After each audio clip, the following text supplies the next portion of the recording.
Hey guys, this is my Gary Fisher update, my Gary Fisher maybe 3.0.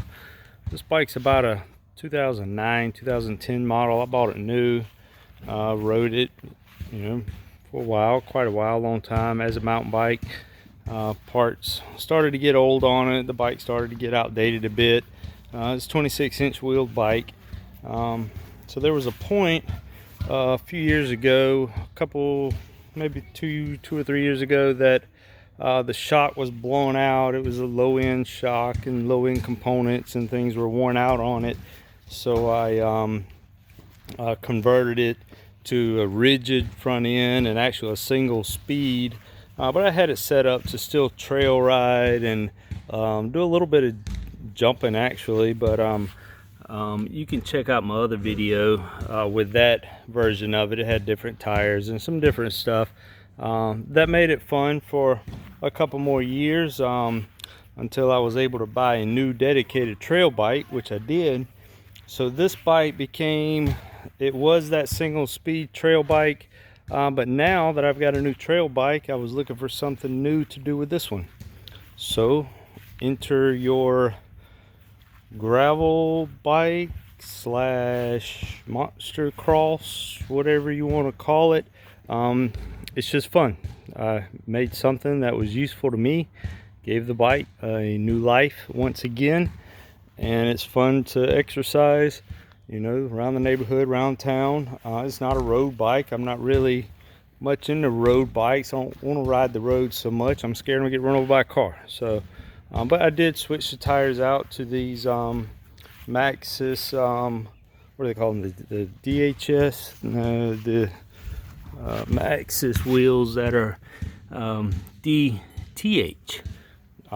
This is a 26 by 2.15, and this tire we use a lot in BMX racing. You see a lot of them in BMX racing, but it's a low profile, better for the road. It's not a knobby tire by any means, but it's kind of a bit of an all-terrain. You can still do some lightweight stuff with it. I'm kind of set the bike up with gravel road, really light groomed trails maybe, and like I said, just some asphalt and stuff around town, but not at all an actual road bike. Put the drop bars on it. These bars are from Origin 8. They're a gravel bar, so you see they've got the flare to them. I just put those on. I've ridden maybe 15 miles with them, but I'm liking them so far. Put these levers on it. It's a bit of a cheap lever, but there's no shifter. You can see it's with no shifter, and it's a cable, because these discs that I have are mechanical disc. So they are, or these rotors or these calipers are mechanical, so it's a cable, and that's what came on the bike originally.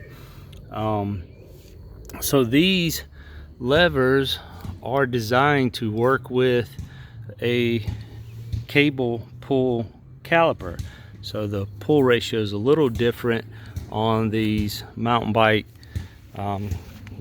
mechanical disc versus like a cantilever brake or a V brake or something you might see on a road bike or something.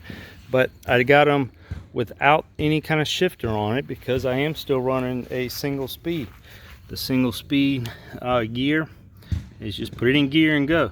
I've played with the front chain ring, actually both of them, a little bit to find a gear ratio that I like, something that works well. This is a half-link chain. I talk about it in that other video from a couple years ago, but that half-link chain just lets me fine-tune the length of the chain. You can see now I'm not running a tensioner.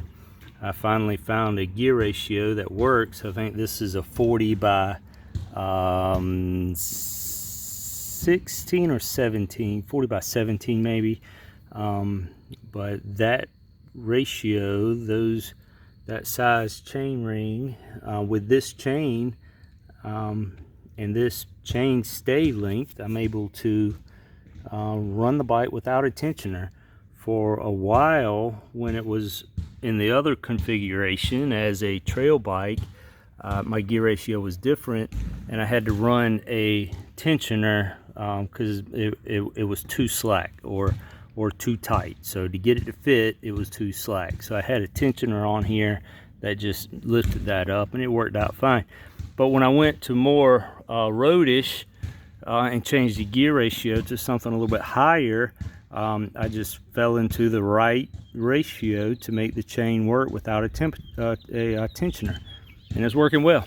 So this is the bike. This is what I'm riding. This is what I did with it. I'm really liking it, doing a little bit of gravel stuff. No, it's not a gravel bike. No, it's not a road bike. No, it's not anything but something that I've just put together. You see a lot of folks doing these with older mountain bikes. This one, like I said, is about a 2009. It's an aluminum frame, so it's not one of those old cool chromoly frames, but it works good with this bike. Now, like I said, it just gave new life to this bike. So it's not just an old junker that's hanging up in the garage. It's become something that I enjoy riding. I enjoy it for exercise, you know, like I said, just to get out on some of the local stuff. We've got some paved rail trails here in town, and it's fun to ride that kind of stuff. It's not my dedicated trail bike. I've got a new trail bike for that, so this is just something a little different to give me a ride.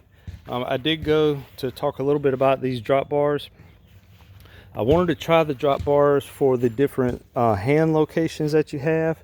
You know, you can ride up top here, you can ride on the hoods here, you can ride down low if you want to, but all of this gives you different seating positions. And what I did in the last configuration, at one time I had a short stem on it, but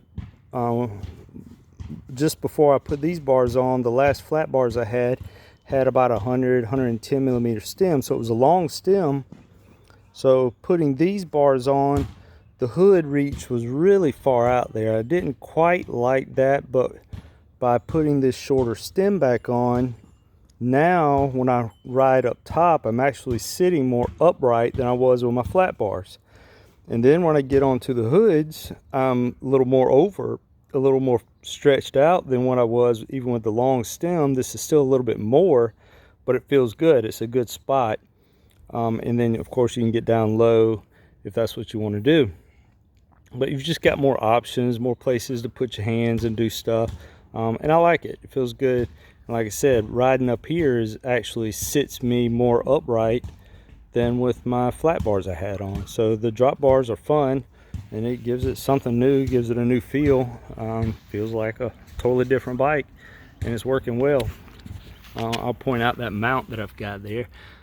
Is something I picked up on Amazon. It mounts, you can see, up under the stem cap. I like it. With some reviews that I've watched, all the negatives were about this screw coming loose and the thing kind of falling apart. So some recommended, and which is what I did. I took the screw out, put some red Loctite, and put it back in, and it seems to be working fine. It just stretches over your phone, works good, so you can run whatever apps you want to run while you're riding. So anyway, that's the old mountain bike. That's the old Gary Fisher, now 3.0, I guess. I keep reinventing it every few years to give it new life. So that's what I've got. If you have any questions, leave a comment below. If you want to check out the version 2.0 of it, check out my videos, check out my channel. The video is just from a couple years ago. It should be easy to find. If you click on my channel, there's not much there, but that other video is pretty good, showing you the other configuration in the trail version, the single speed trail version that I had. So anyway, this is it. Thanks for watching.